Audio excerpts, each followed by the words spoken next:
Hi guys, and welcome to my YouTube channel. Today in this video I'm gonna show you how to set a timer to stop playing music on your iPhone. Many of us love to fall asleep to music, but it makes no sense to leave the music on all night. A timer for playing music will help us with this. To enable the timer to stop the music, open your clock application,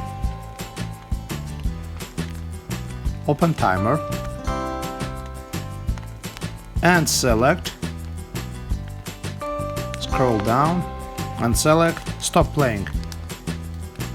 It's important to know, if you use the timer in your daily life, you will need to change the notification sound. And special for those who watch the video to the end. In the same way, you can stop playing video from YouTube. That's all friends, thanks for watching this video. Please like and share this video and push subscribe button for more great videos. Have a good time.